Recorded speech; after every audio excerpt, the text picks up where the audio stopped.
Hello everybody, Rich Mix here, and welcome to another episode of Nerd Talk.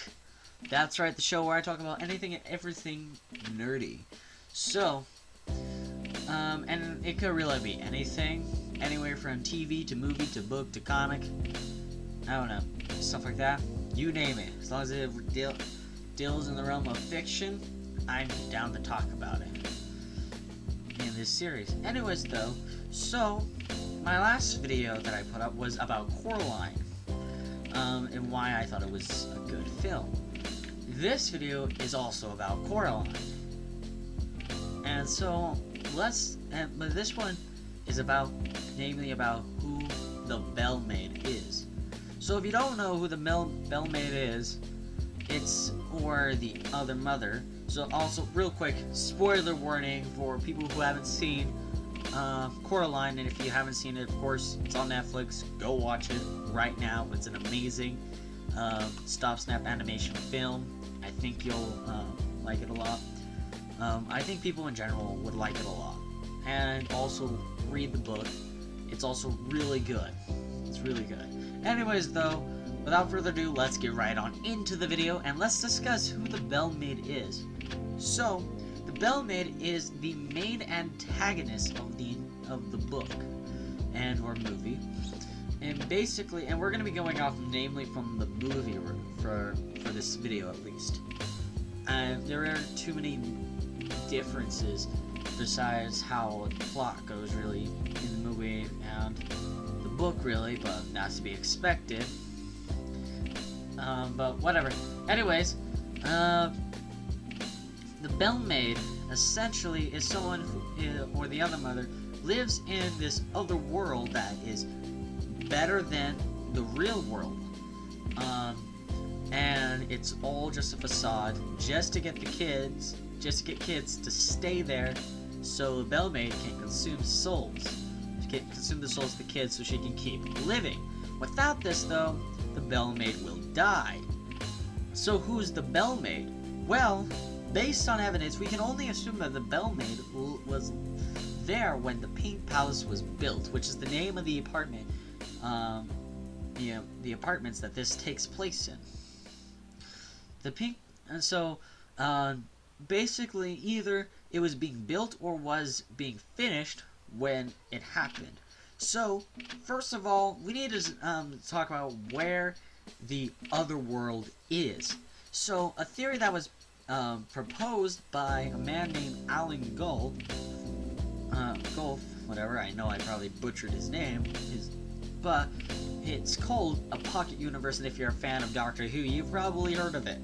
But a pocket universe basically is a universe within a universe, to put it in simplified terms.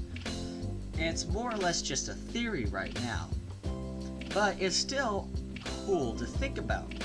Now, how would this pocket universe work? Now, pocket universe generally, it makes sense for what's going on because the Bell Maid can see into the future.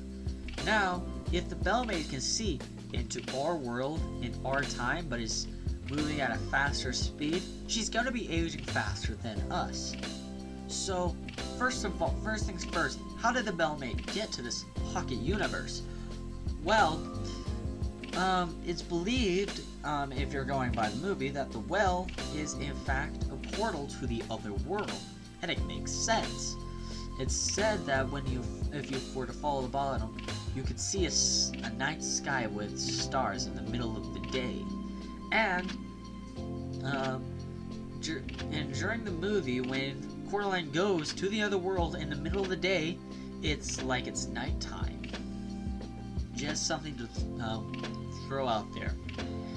Anyways, though, this whole thing is really cool how it's all done. And I really think, and it's really interesting. But the real thing, a big thing, is how she got there. So, I think when she fell down there, she fell through the well. Something happened and she either tripped and fell or whatever. But either way, she fell through the well, which led to them blocking it off because it was a safety hazard. And she found herself in the other world. Now she would have died normally. But she was able to create things. But she wasn't able to create things to keep her alive. She needed other things to do that. How does she create things, first of all? Well, I'm about to explain this. So at first glance, before you realize that, wait, yeah, she does create this, I stupidly was like, oh yeah, she's probably some kind of demonic being. And then the thought came to my way. Maybe she was alive beforehand. Maybe she actually is alive. She's an actual human being. So what could she be? And I think it has something to do with witchcraft.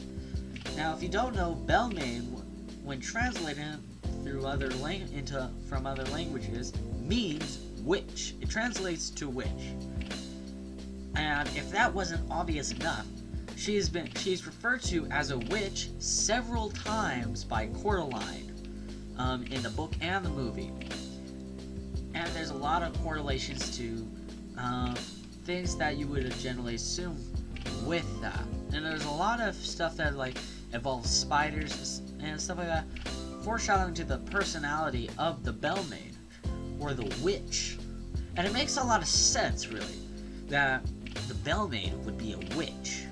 Because if you think about it, with her power, she can not just use her powers to create things, so to speak, but she could also use her powers to look through the eyes of others in the real world.